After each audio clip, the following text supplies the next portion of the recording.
एकदम स्वस्थ, एकदम जबरदस्त होंगे। तो मैं भावना भाटी आप सभी प्यारे साथियों का स्वागत करती हूं आपके अपने प्यारे से परिवार रोजगार विद अंकित यूट्यूब चैनल पर।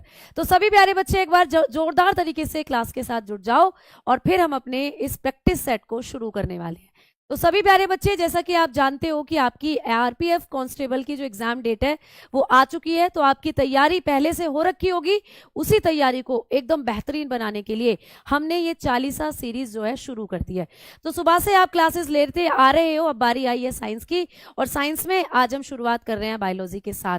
तो जितने भी बच्चे क्लास के साथ जुड़े हैं एक बार मुझे बता दें कि आप लोग मुझे ठीक से सुन पा रहे हो, क्या आप लोगों को क्लास ठीक से विजिबल है, कोई इशू आपको क्लास को लेकर आ रहा हो तो जल्दी से कमेंट सेक्शन में बताएं, फिर उसके बाद हम अपने प्रैक्टिस सेट को आगे लेकर जाएंगे। तो सभी प्यारे बच्चे जल्दी से कमेंट सेक्शन में थम्स अप कर दीजिएगा, जिससे मुझे पता चल जाए कि भाई क्लास जो है एकदम बेहतरीन चल रही है, बच्चे एकदम बेसब्र हैं क्लास को लेने के लिए, और क्लास जो है अब वो आपकी शुरू कर दी जाएगी।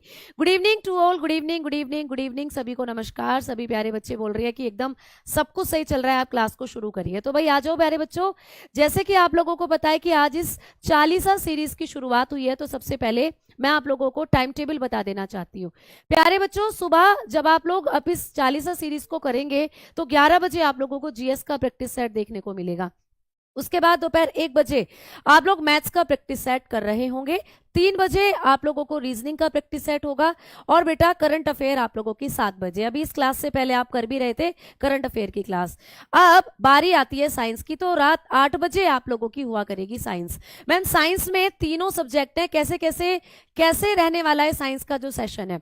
तो अगर हम लोग बात करते हैं प्यारे बच्चे मंडे और ट्यूसडे, तो 2 दिन आप लोग पढ़ा करेंगे केमिस्ट्री की क्लास, ठीक है। उसके बाद आप लोग बात करते हो वेडनेसडे की एंड थर्सडे की, तो 2 दिन आप लोग बात करेंगे बायोलॉजी। यहां पर जैसे आज आपको पता है आज बुधवार है, तो हम आज और कल बायोलॉजी का प्रैक्टिस सेट कर रहे होंगे। उसके बाद आप लोग अगर बात करते हैं फ्राइडे की प्यारे बच्चे और सैटरडे की, तो इस बीच या फ्राइडे और सैटरडे में आप लोग कर रहे होंगे फिजिक्स की क्लास। तो इस तरीके से आप लोगों का साइंस का जो सेशन है वो हम कंप्लीट करेंगे, ठीक है। तो आ जाओ अपने इस प्रैक्टिस सेट को आगे लेकर चलते हैं, लेकिन उससे पहले जो भी मुझे यहाँ पर बच्चे दिख रहे हैं एकदम जोरदार तरीके से क्लास को शेयर कर दो और क्लास को लाइक कर दो। तो आज का जो हमारा टॉपिक है वो ब्लड होने वाला है। उम्मीद करती हूं कि इस क्लास से संबंधित जो मैं ब्लड के बारे में आपको क्वेश्चंस करा रही होंगी वहां से आपको एग्जाम में जरूर प्रश्न देखने को मिलेगा। तो पूरी मेहनत मैंने करी है, पूरी मेहनत आप लोग करेंगे और एग्जाम में जरूर सफल होंगे। तो आ जाओ प्यारे बच्चे, आज के प्रैक्टिस सेट का जो पहला प्रश्न है वो है आपके सामने, इनमें से कौन सा उपकरण रोगियों की हृदय गति को नियंत्रित करता है। कितना सिंपल सा क्वेश्चन है, और आप सभी जानते हो कि इस तरीके के क्वेश्चन चाहे रेलवे का कोई भी पैटर्न का एग्जाम हो वहां पूछे जाते हैं। तो फटाफट सारे बच्चे बताएंगे यहां पर कि कौन सा ऐसा उपकरण है जिससे आप लोगों की हृदय गति को मापा जाता है। रेस्पिरेटर, नहीं प्यारे बच्चे, रेस्पिरेटर की अगर बात करते हैं तो ये आप लोगों की जो श्वसन दर होती है उसको मापने में इस्तेमाल होता है। श्वसन दर मतलब रेस्पिरेटरी रेट, रेस्पिरेटरी रेट को मापने का काम करता है ये जो रेस्पायरोमीटर होता है, ठीक है। पेसमेकर, बिल्कुल सही बात, यहां पर आप लोग बताकर चलोगे कि ये जो पेसमेकर है ये सही आंसर यहां पर हो जाएगा। अच्छा मैम, पेसमेकर जो होता है ये क्या है? ये एक ऐसा उपकरण होता है, ये देखो 2 चीजें होती हैं, बड़ी ध्यान से समझना। अगर हम लोग बात करते हैं आपके हृदय की, है ना, आपके हृदय के अंदर एक नोड होती है जिसको कहते हैं सैन। आपके हृदय के अंदर एक खांच होती है जिसको कहा जाता है सैन। मैम सैन की फुल फॉर्म क्या होती है? इसको कहा जाता है साइनो एट्रियम नोड। इसको हम लोग कहते हैं साइनो एट्रियम नोड, यानी हिंदी में क्या कहते हैं? हिंदी में कहा जाता है साइनो अलिंद खांच, ठीक है। इसको कहते हैं साइनो अलिंद खांच। मैम ये क्या काम करती है? तो आपका जो दिल नेचुरली इंपल्सिस कर रहा है, आपका दिल ऐसे सुकुड़ रहा है, फैल रहा है, सुकुड़ रहा है, फैल रहा है, वो नेचुरली जो आपके दिल में करंट लाने का काम कर रही है वो ये कर रही है। तो इसी को कहते हैं आपके दिल का प्राकृतिक गतिवाहक। क्या है ये? आपके दिल का प्राकृतिक गतिवाहक होता है, नेचुरल पेसमेकर है आपके दिल का ये, है ना। अब ये जो नेचुरल पेसमेकर होता है कई बार ये खराब हो जाता है, कई बार ये खराब हो जाता है, मतलब इसको, इस सैन को ही आप लोग कहते हो पेसमेकर, लेकिन कई बार ये खराब हो जाता है तो डॉक्टर नकली पेसमेकर डाल देते हैं। तो वो किसका बना होता है? आपको पेपर में क्वेश्चन आता है। तो भाई आपको कभी भी पूछे कि आर्टिफिशियल आर्टिफिशियल पेसमेकर जो होता है वो किसका बना होता है? आप कहोगे लिथियम धातु का बना होता है। ठीक है, जो कृत्रिम आप लोगों का पेसमेकर है वो लिथियम धातु का बना होता है, ये भी आपको पेपर में पूछा जाता है। तो अभी हमने बात करी कि आपके दिल में जो धड़कन बना रहा है, इंपल्सिस दे रहा है, वो कौन दे रहा है? आपने बताया पेसमेकर। क्लियर? अब यहां पर हमें कुछ और चीजें दिख रही हैं, जैसे आपको दिख रहा है कैट स्कैनर। कैट स्कैनर क्या है? क्या इसमें बिल्ली को डाल दिया जाता है? कैट माने तो बिल्ली होती है, तो नहीं प्यारे बच्चों। कैट स्कैनर की अगर हम लोग बात करते हैं तो ये कैट स्कैनर ही आप लोग जानते हो, आपने इसका शॉर्ट नेम भी सुना होगा, सीटी स्कैनर कह देते हैं। सीटी स्कैनर कहते हो ना कि सीटी स्कैन करा लो। सीटी स्कैन मतलब कि आप लोगों को एक मशीन में डाला जाता है, आपकी बॉडी, आपका सर जो होता है उसकी इमेज ली जाती है, तो ये होता है आप लोगों का कैट, यानी कैट का ही नाम होता है सीटी स्कैनर। इसकी फुल फॉर्म क्या हो जाती है? तो इसको कहते हैं हम लोग कंप्यूटेड टोमोग्राम। ठीक है, टोमोग्राफ या टोमोग्राम इसको आप लोग बोल देते हो, तो कंप्यूटेड टोमोग्राम के नाम से ये आप लोगों को जाना जाता है। तो ऐसे करके आप लोगों को चीजों को क्या करना है प्यारे बच्चे? बताकर चलना है। अब हम चल रहे हैं अपने अगले क्वेश्चन की तरफ, तो चलते हैं एक बार देख लेते हैं कि कोई और यहाँ पर इंपॉर्टेंट पॉइंट है। बिल्कुल है, ईसीजी। बेटा ईसीजी के बारे में बताओ, आता है आपको पेपर में क्वेश्चन। तो कैट के बारे में तो आपने बताया, अब आपको पूछा जाए ईसीजी जो होता है इसकी फुल फॉर्म क्या होती है?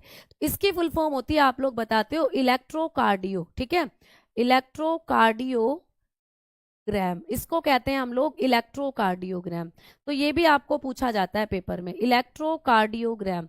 अच्छा, कार्डियो वर्ड का मतलब क्या होता है? कार्डियो का मतलब होता है आपका हृदय। तो आपके हृदय को जांच, आपके हृदय की जांच करने के लिए कराया जाता है ये टेस्ट, इलेक्ट्रोकार्डियोग्राम। तो आपके हृदय, आपके हार्ट की जो हम लोग जांच करते हैं उसके लिए ये टेस्ट कराया जाता है। आप लोगों से सभी से मेरा एक और क्वेश्चन है, एक टेस्ट होता है ईईजी। फटाफट बताओ ईईजी किसके लिए कराया जाता है? आपको पेपर में पूछेगा कि ईईजी किसके लिए कराया जाता है, तो फटाफट हाँ इसको आप लिख सकते हो। आप क्या कर सकते हो, एक रिवीजन कॉपी बना सकते हो, उसमें जो एक्स्ट्रा फैक्ट मैं बताती चल रही हूँ वो लिखते चलो। ईईजी आपके मस्तिष्क से रिलेटेड होता है प्यारे साथियों। आपका जो ब्रेन है वो अच्छे से काम कर रहा है या नहीं, इस चीज की जांच कराने के लिए होता है ईईजी। ईईजी की फुल फॉर्म क्या होती है बताओ फटाफट सारे बच्चे। बहुत बढ़िया, इसकी फुल फॉर्म होती है इलेक्ट्रो इंसेफेलो, ठीक है, ग्राम, इलेक्ट्रो इंसेफेलोग्राम, ये होती है आप लोगों की किसकी फुल फॉर्म? ईईजी की, जो कि आपके मस्तिष्क की क्रियाविधि को जांच करने के लिए कराया जाता है। आ जाओ तो चलते हैं भाई नेक्स्ट क्वेश्चन की तरफ। फर्स्ट क्वेश्चन से इतनी जानकारी आपने अपने थैले में डाल ली है, आ जाओ सेकंड क्वेश्चन। रक्त एक डैश ऊतक है। रक्त जो आपके शरीर में होता है ये किस प्रकार का ऊतक होता है? बहुत अच्छा प्यारे बच्चे, बताओ जल्दी से कि जो रक्त होता है वो किस प्रकार का ऊतक होता है। बच्चे बोल रहे हैं सी आंसर बिल्कुल सही होगा, तो बिल्कुल सही, संयोजी। अच्छा, जब हम लोग रक्त के बारे में एक आध पॉइंट और पढ़े तो रक्त जो होता है इसके अध्ययन को क्या कहा जाता है? जब आप लोग रक्त का अध्ययन कर रहे होते हो, जब आप लोग ब्लड की स्टडी कर रहे होते हो, तो इसको आप लोग हिमेटोलॉजी के नाम से जानते हो। हिमेटोलॉजी किसका अध्ययन होता है? आप बताते हो रक्त का अध्ययन। तो आपको पूछा जा सकता है कि हिमेटोलॉजी किसकी स्टडी है, आप बताएंगे रक्त का अध्ययन कहलाता है हिमेटोलॉजी। ठीक है, अच्छा मुझे फटाफट बताओ फादर ऑफ हिमेटोलॉजी किसको कहा जाता है? फादर ऑफ हिमेटोलॉजी, आपको पूछे कि जो हिमेटोलॉजी होता है यानी रक्त का जो अध्ययन होता है इसके पिता किसको कहा जाता है? तो आप लोगों से जब भी ये प्रश्न आता है पेपर में आप आंसर करके आते हो विलियम हैवसन। विलियम हैवसन प्यारे बच्चे, बहुत बढ़िया। तो आप लोग बताकर चलते हो कि विलियम हैवसन नाम के साइंटिस्ट हैं, ठीक है, इनको कहा जाता है फादर ऑफ हिमेटोलॉजी, इनको हम लोग कहते हैं विलियम हैवसन। ठीक है, तो आप लोग ऐसे करके चीजें जो हैं उनको बताकर चलेंगे। क्लियर? आ जाओ चलते हैं अगले ऑप्शंस की तरफ। आपको दिख रहा है हमारी मसल्स, भाई मसल्स जो होती हैं इनके अध्ययन को क्या कहा जाता है ये भी पूछा जा सकता है। जब आप लोग अपनी मसल्स की स्टडी कर रहे होते हो तो उसको कहा जाता है मायोलॉजी। मायोलॉजी किसका अध्ययन है पूछा जा सकता है, तो बताकर चलते हो मायोलॉजी होता है आप लोगों की मांसपेशियों का अध्ययन। क्लियर?